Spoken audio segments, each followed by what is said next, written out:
Okay, people, so a lot to talk about today. For starters, Dragon Ball has the entire world in the palm of its fingertips in terms of it has everybody talking, and we're going to talk about why, because in particular, Dragon Ball Daima shocked the world beyond belief with some of the latest events in the anime, and yeah, this is definitely one for the books in terms of just the iconic status of what this episode and what the anime in particular brought forth to the world of anime and manga, especially for long time fans of the franchise. It was major. Then Crunchyroll just announced one huge announcement regarding their #1 most streamed anime of 2024, and you're probably thinking a few different titles off the top of your head, and you might be wrong depending on what you pick, because yeah, this one even caught me for a shocker. I was like, wait a minute, I know this anime is incredible and good, but really the most streamed? So we're going to talk about that one. And then a creator, a very iconic creator in the world of anime, recently spoke out and said, despite the fact of the rose-tinted glasses, so to speak, of the world of anime right now, with all of the bubbling going on with the streaming world and everything, apparently he's saying that no, the anime world is still in dire straits, so to speak, in trouble, and he goes into a lot of depth in it. So we're going to talk about that and much more in this episode of ForneverNews, the only news source that provides anything and everything anime and manga related, and we don't bore you, we get into it. Let's do it.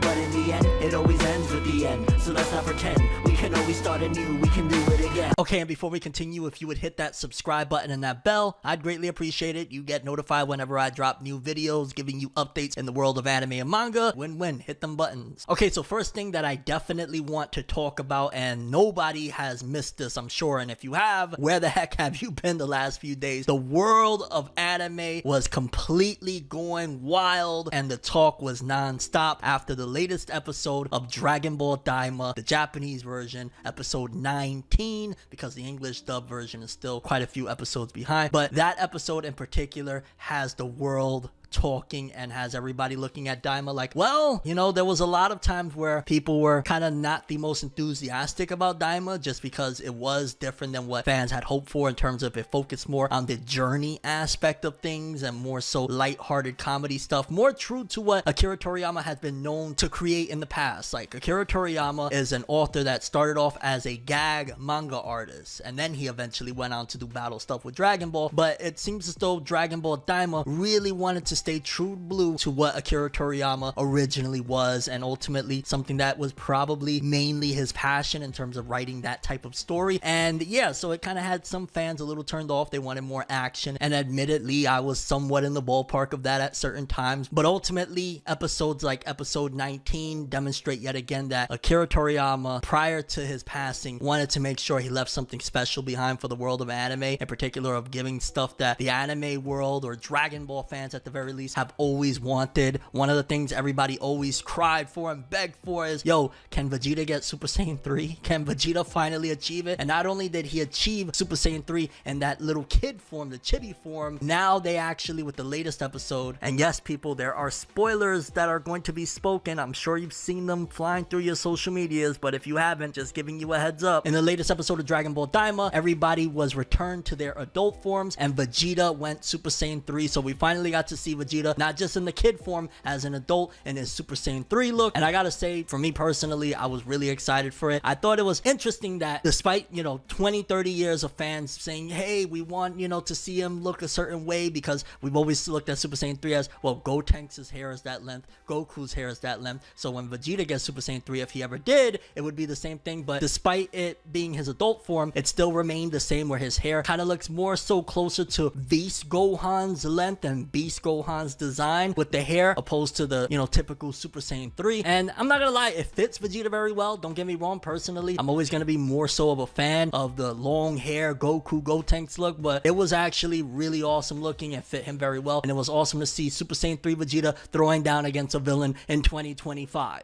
Now, don't get me wrong, Toriyama made sure to keep one thing intact about how he feels about Vegeta, and we won't dive into that. But either way, it was freaking awesome. There was jokes in there as well. Everybody is talking about the whole Bulma Bulma gag scene. If you don't know about that one, hilarious. Grown folks know how they feel about that. I like grown folks feel that. But then not only was that an iconic moment, the even more so moment that everybody is going crazy over is the fact that Super Saiyan 4 Goku, not only was it introduced again with him in that kid form, but we got to see adult Super Saiyan 4 Goku in 2025 in Dragon Ball Daima as he was fighting against Goma, and it looked incredible. Like, honestly, between Goku doing the whole thing that he did way back in the day of going through the phases of Super Saiyan, here's Super Saiyan 1, Super Saiyan 2, seen Super Saiyan 3, 100,000% never looked as good as it did in that episode with Goku. Like, bar none, throughout everything I've ever seen Super Saiyan 3, from going back to his first appearance in the anime against Majin Buu, the Tapion film, anywhere you look at it, Super Saiyan 3 never looked this amazing, this beautiful, the art, the animation, all of it. It was just like, this is top of the line, the best it ever looked,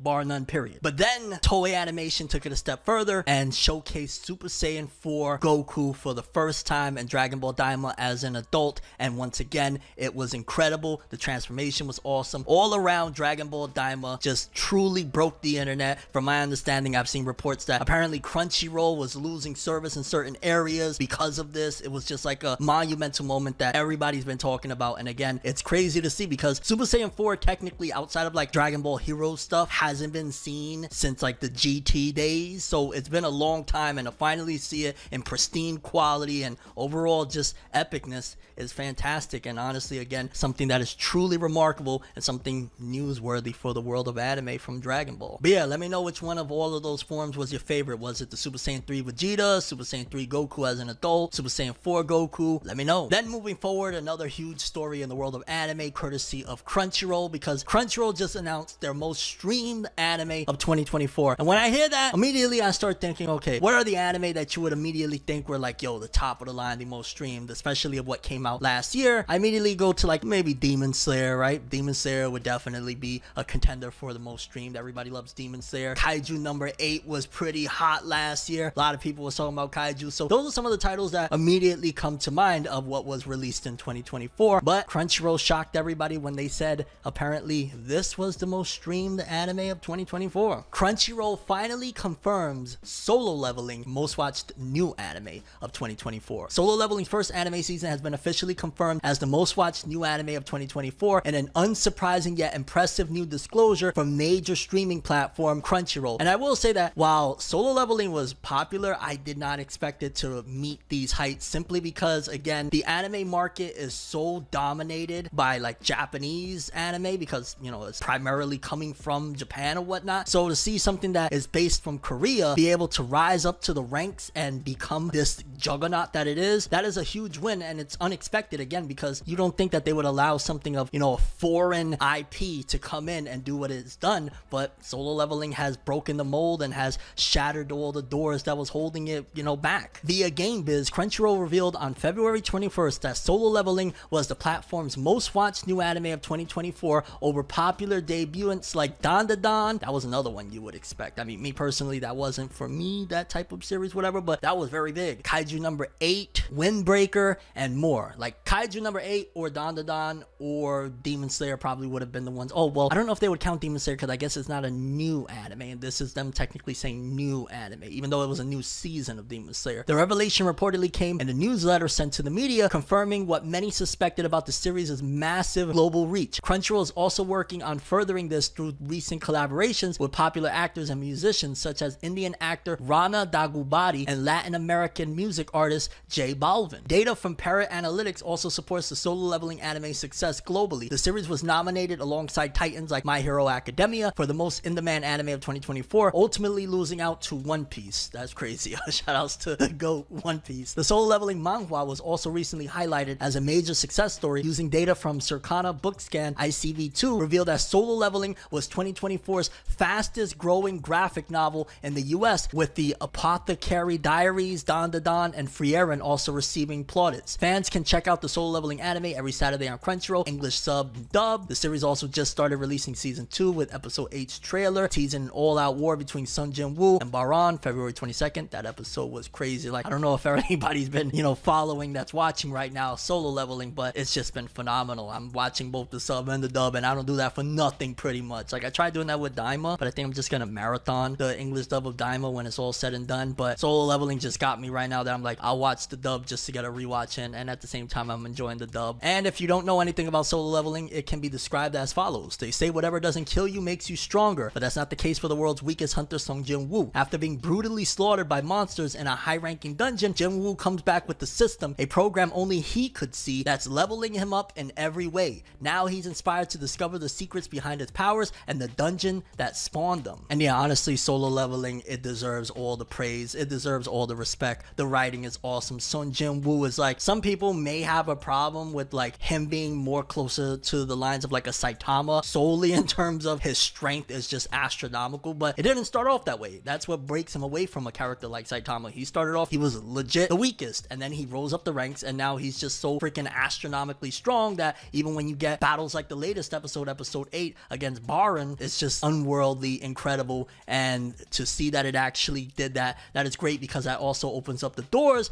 for other manga, other things from foreign countries, so to speak, to come in and actually, you know, see some success. Not just only things that are based in Japan. Now Korean manga can actually obtain some success, because Solo Leveling showcased that no, audiences are more than ready and capable of indulging in and accepting foreign media and foreign storytelling like Solo Leveling. Then a small quick story that I just wanted to cover very quickly is something in the world of Bleach, in terms of the creator of Bleach, Tite Kubo, in his club outside. He always gives insight. We just had a couple of really big stories of him talking about lore from the world of Bleach that you're not going to get in the anime and manga. So if you missed those episodes, definitely go check out those episodes of ForneverNews here on the channel. But this one right here, I was like, okay, because apparently Kubo commented this on his club outside platform for people in Japan only, and this is something that is making me wonder, what is Kubo up to? Because he said, today I have a voice acting audition for a job I absolutely can't talk about yet. I'll do my best. And that was February 20th, so that was a few days ago that he said this. Now I'm curious, could this be something totally unrelated to a Tite Kubo project? Could it have nothing to do with Bleach? Or could this be something to do with maybe the tail end of the 1,000-Year Blood War? Maybe he's gonna lend a voice to a character. I honestly couldn't think of any character that hasn't been voice casted yet for Bleach project that he would actually be, you know, coming in to do an audition for, because I think the only reason they'd audition him is just to see like, will it work at the end of the day? Like, he's the creator, he could voice cast himself, I'm pretty sure, as any character in the series that he wants. But I don't know what character in Bleach that hasn't been casted yet that Kubo could lend a voice to, other than maybe if they're already working on like the Hell arc, because there's, I think, a character or two that would need a voice, so maybe that could be the case. It could also be something to do with Burn the Witch, because we know that's another project that Tite Kubo has been working on that kind of on hiatus at the moment, so maybe it could be something to do with Burn the Witch, or it could just be something totally unrelated to anything Kubo has created. But either way, that's fire to hear. Kubo's always working, and I love that. Don't get me wrong, you need your rest. Don't get me wrong, don't slave yourself. Don't get me wrong, don't overdo it. But it's always good to stay busy in your passions, and this is clearly Kubo's passion. He loves to work on things that was in this medium, and him doing some voice acting, I'm interested. I want to hear what Kubo's gonna do. And lastly, this was a very heavy story that I wanted to cover. I'm gonna read it for the most part straight through with minimal commentary because it's a pretty long article, but I definitely wanted to cover this one because I remember this creator, the creator of Evangelion, said probably like 2017-ish, 2018, that the anime industry within the next 10 to 20 years was going to collapse. It was going to be the end of it, and it seems as though he's sticking to his words, and what he believes is going on right now is that despite the fact that you're hearing all these incredible things about anime, you know, streaming records being broken, this is doing amazing, that is doing amazing, he's saying that there is a darker underbelly, quote unquote, so to speak, for the anime industry that they're not showcasing, they're not broadcasting, and he gives an in-depth insight into what he feels is going on. And I've been one to say that I do think that the anime industry is going to have to undergo at some given point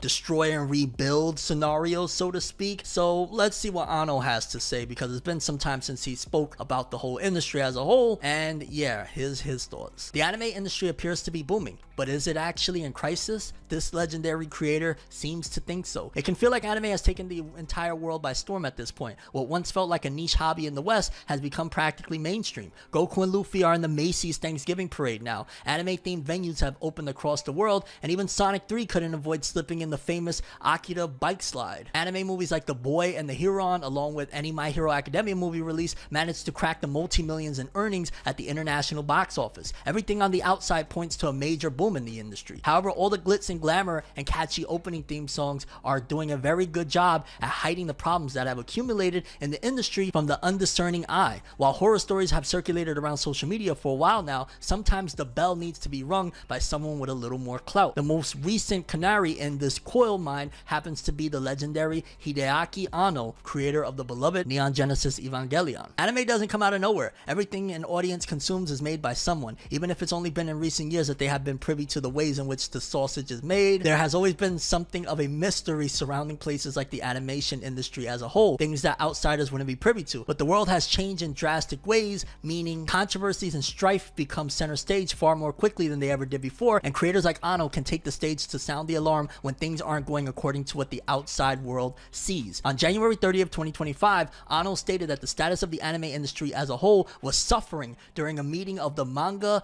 Parliamentary League. As a part of his statement, Anno urged the 110 lawmakers in attendance to take action to support the industry with interventions like tax credits and creating a more reliable archive for manga and anime, as materials are being lost every day to the inexorable passage of time. While he did point out that there have been improvements to working conditions in the industry, it is still important to take a look at the facts. The Nippon Animation Film Culture Association released the results of its first ever survey of people working in the anime industry in early 2024. The survey mainly asked questions regarding working conditions in an attempt to diagnose whether the perception of the industry as being overworked and underpaid was accurate to reality. 323 people were surveyed from December 2023 to January 2024, with almost 60% of them being animators. The results may ultimately not surprise anyone even tangentially familiar with the industry. On average, those working in the anime industry were working 219 hours per month, well above the Japanese national average of 162.3 hours per month. The maximum reported was 336 hours per month. For comparison, Americans work for roughly 170 hours per month on average. Out of everyone who responded, over 70% reported working more than 8 hours per week, and about 60% said they had 6 days off per month on average. The sound department had it the worst of all, with about 40% working over 12 hours a day. This is even outside the fact that most animators are self-employed, meaning they have less of a social safety net and are often at risk of falling into poverty if they fall ill or need to take time away from work for any reason. Anno underscored the point that many different productions are put into hiatus or end up in limbo because of the sheer lack of labor pool in the industry. Most of this ties into the fact that the studios that make anime don't actually own their IPs. The increasing demand for anime across the world has put a lot of strain on studios that work on shoestring budgets as it is. As the industry loses people, the ones who remain are often forced to work longer hours for less pay. Studios earn less than 10% of overseas sales of their productions and less than 20% domestically. Raising their percentages, however, would cut into the profits of the distribution companies and the production committees that work behind the scenes, which acts as a sticking point for many, especially digital distribution. The animation studios themselves are very, very rarely part of these committees or points of distribution, which means they ultimately make nothing off the fruits of their labor. A lot of the issues of the anime industry come down to these three specific problems: lack of labor force, low wages, studios lack the ability to make money off IPs. While this does paint a pretty stark picture of the anime industry as a whole, this barely scratches the surface of the issues as they've been presented before the Japanese government and the international public. Shuhei Yabuta of Vinland Saga fame underscored these problems and solutions as well in a series of posts he put out on his personal social media, decrying the budget crisis in studios that make these conditions unsustainable. Despite all the doom and gloom on display, Anno still managed to offer hope and a few suggestions for what could be done. While Anno was not afraid to call it like he saw it, he also urged the media to underline the positive of the anime industry as a way to attract new talent, and pointed out that a lot of positive progress has been made. There has also been a push for the Japanese government to offer tax credits to studios to help offset their production costs. Anno noted that over 50 countries have such tax credits for creative industries, and said credits work to recognize the wider economic impact of those industries. Japan is one of the few countries that does not have these sort of incentives in place for their industry. It's an ugly thing to remember that cash rules everything in almost every country. That ultimately comes down to the numbers. The anime industry made roughly $31.4 billion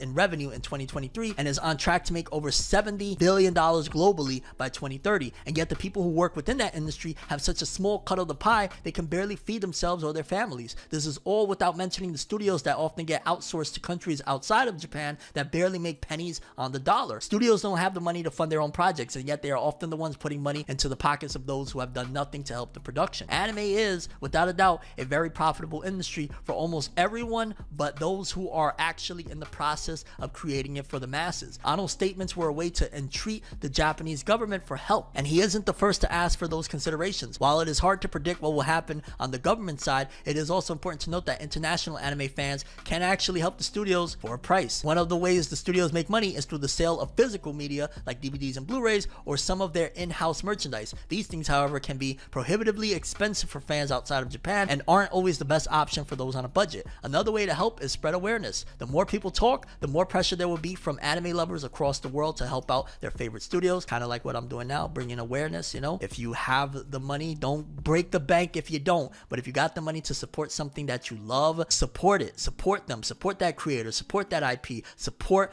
your passions if you can. Anime has never been bigger around the world, and it's never fun to see how the Eva is built, but awareness is the first step, as the efforts of Upton Sinclair showed the world in the early 20th century. For now, anime isn't going anywhere, but it will take effort to keep it that way. Ano has already put in a call to action that all Evangelion fans would know. It means that it's time to get in the robot and get the word out. And I know that was a lot to say, but essentially, kudos to homie bringing awareness again, because sometimes we forget. Ultimately, the creatives, the artists, we need to get them paid. Bottom line, the artists and creatives need to get paid in all regards. The people that help to create these products deserve their fair share. And ultimately, Ano bringing awareness because he's, you know, a legend in the scene is a great thing. But yeah, that's all I have for this one. I'm Tim. As always, people, have an awesome day. And yeah, peace in. I know you're feeling like this is it. I know your doubts got you in a grip. I know you're feeling like, where is there to run to? Nobody to run to, and running has become you. Running's not the answer you've been looking for. Trapped in the cycle, you've been running more. Keep running and you're bound to make a misstep. Stop running from yourself, it is senseless.